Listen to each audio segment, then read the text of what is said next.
Angry and frustrated by the violence on our streets. The mayor of Cincinnati talked with us as well today about the efforts to ensure safety. Mayor Aftab Puraval also stopping by Grant Park, a resource day this afternoon. Of course, he had released the statement the day of the shooting, and now a couple days later goes on camera with John London, who is live right now. John? Yeah, Mike, he was at Grant Park here. He talked with kids.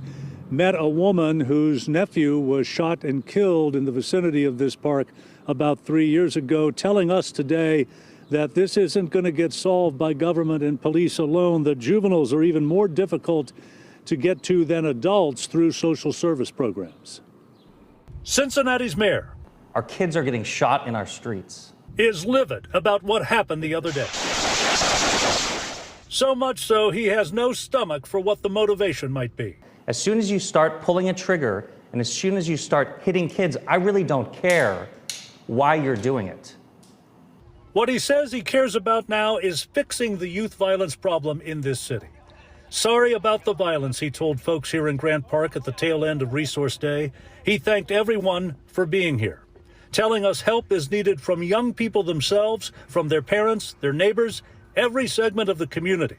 He knows city government's up against a disconnect. But it's on all of us to make sure that we're creating the opportunities where kids feel comfortable coming to us, telling adults what's going on in order to prevent the violence. But that's just one piece of it, right? We have to have a comprehensive plan, which is what we do, and we're putting real dollars behind it. $2 million next week to groups working at street level on juvenile violence.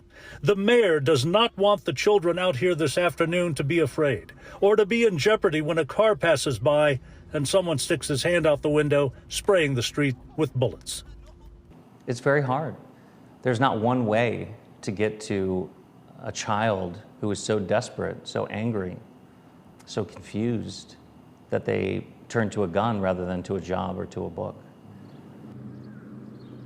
And as this week comes to an end, the mayor will be in Columbus to meet with other mayors from around the nation to share ideas with them, talk with them, and compare notes about a shared problem, a very difficult one for all the mayors in cities around America, gun violence and youth. Reporting live in Grant Park, John London, WLWT News 5. John, thanks so much.